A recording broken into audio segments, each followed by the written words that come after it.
Je m'appelle Olivier Letellier, je suis metteur en scène, comédien, conteur. Je viens d'une école de mouvement, d'une école où le corps a une grande importance et où du coup l'image, le travail scénique est aussi là pour raconter des histoires. Et étant passé par le conte, ce qui m'intéresse davantage, c'est de raconter des histoires. C'est vraiment ce côté universel de cette histoire qui parle non pas d'un personnage, celui qui est sur le plateau, le comédien, mais qui parle de notre histoire à nous. Et c'est là où c'est fort le conte. C'est-à-dire que pour moi, le conteur ne raconte pas son histoire, une histoire qu'il connaît, mais là où ça fonctionne, c'est quand le conteur se met à raconter notre histoire à nous et que nous, en tant que spectateurs, on voit et on replonge dans nos propres émotions, nos propres souvenirs, on projette et c'est nous qui travaillons, c'est nous qui faisons les images de l'histoire. J'ai l'habitude de mettre en scène des textes d'auteurs contemporains. Et là, si j'ai choisi de travailler sur le roman de Haut-Boy de Mario de Muraille, c'est parce que en fait, c'est un roman qui aborde plein de sujets très sensibles, des sujets qu'on aborde assez rarement dans la littérature jeunesse. En fait, quand le roman est sorti en 2000, ça a fait un petit peu l'effet d'une petite bombe, puisque c'est la première fois, par exemple, une des premières fois, qu'un des personnages de romans de littérature jeunesse était homosexuel, qu'on abordait la maladie, le cancer, la séparation, l'abandon.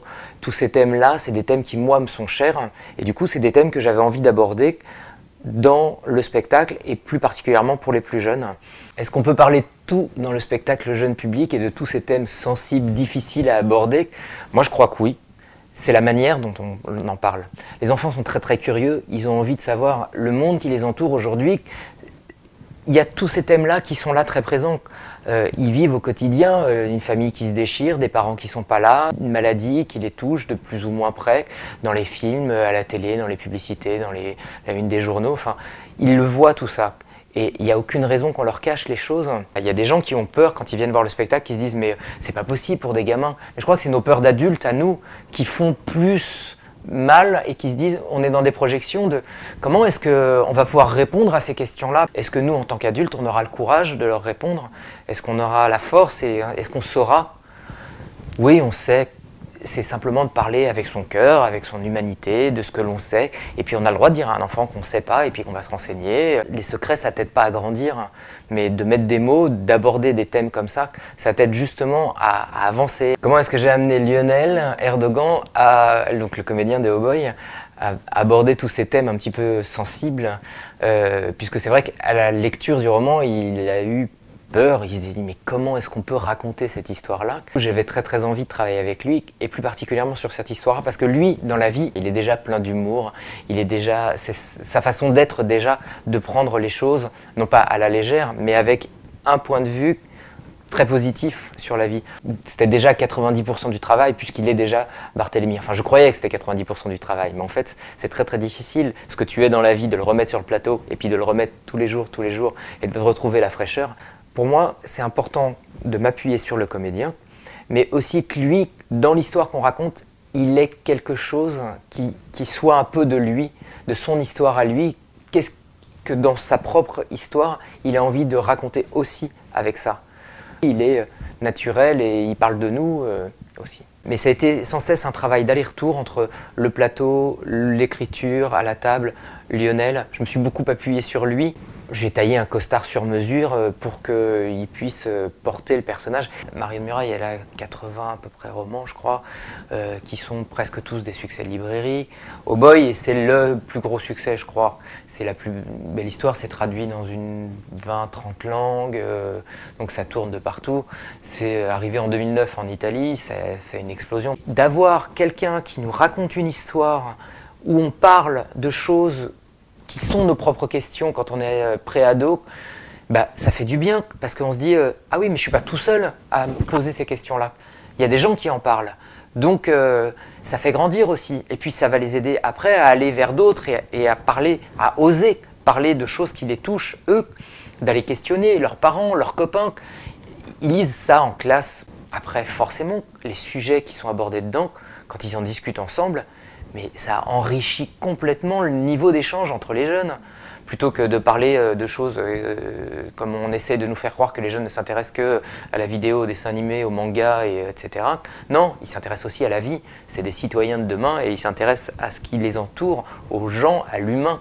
Et d'avoir cette humanité-là entre les mains au moment de la lecture, c'est très très fort. Alors quand ils viennent voir le spectacle et que le personnage qu'ils ont vu dans le bouquin est là en 3D devant eux et que c'est un vrai gars et que c'est un vrai humain et que la première réaction quand il parle de son homosexualité, qu'il parle de son petit copain, c'est ah, mais il y a tellement une empathie qui se fait rapidement avec le personnage qu'ils ont envie que ce soit leur grand frère et à la fin du spectacle ils n'ont qu'une seule envie, c'est de l'embarquer à la maison et de discuter avec lui. Donc c'est pour ça aussi que l'échange est très très riche, parce qu'il y a cette humanité-là. L'histoire peut sembler très lourde, mais on met dedans de l'humour. C'est un peu la seule restriction quand je travaille avec du jeune public, c'est d'être justement dans quelque chose de positif.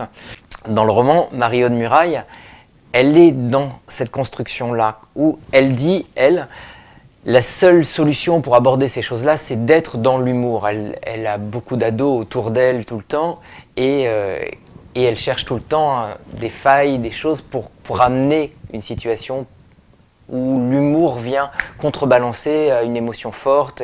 Et dans le roman, on est tout le temps baladé comme ça dans des situations très dramatiques et puis paf, un personnage qui arrive avec un trait d'humour et pour amener de la légèreté et faire passer les choses pour pouvoir les accepter parce qu'il faut exulter, quoi. Donc pour le jeune public, il faut que ça se termine sur une lumière, sur de l'espoir. C'est-à-dire que je peux aller le plus profond possible, je peux raconter quelque chose de très très difficile de noir, mais en tout cas, quand je sais que ça s'adresse à des jeunes, il y a de l'espoir. Ça doit se finir avec une ouverture. Ça peut faire un peu happy end à l'américaine, mais je crois que c'est important de leur amener ce message-là. Et c'est ça dans Oh Boy, c'est ok, on vit des choses dures, mais tout est une façon de prendre les choses, d'un point de vue. On peut le prendre avec humour, avec légèreté, et surtout en parler, quoi.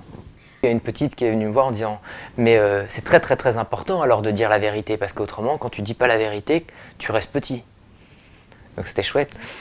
Une fois, il y a des parents qui sont revenus voir le spectacle. Leur gamin était venu la veille voir une séance scolaire et il les a ramenés. Il a fallu absolument qu'ils viennent.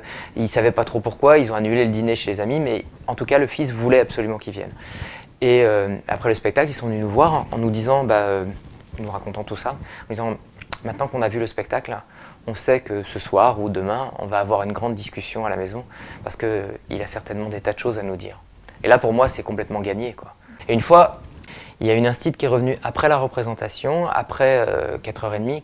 Elle est venue pour nous dire qu'il y a un gamin qui parlait assez peu dans la classe et dont c'est son histoire parce qu'il n'a jamais connu son père, etc. Et juste dans la discussion après le spectacle en classe, il a dit mais alors maîtresse, ça veut dire que moi aussi j'ai le droit d'être heureux ?» Et qu'un gamin puisse dire ça, le comprendre, pour moi c'est gagné.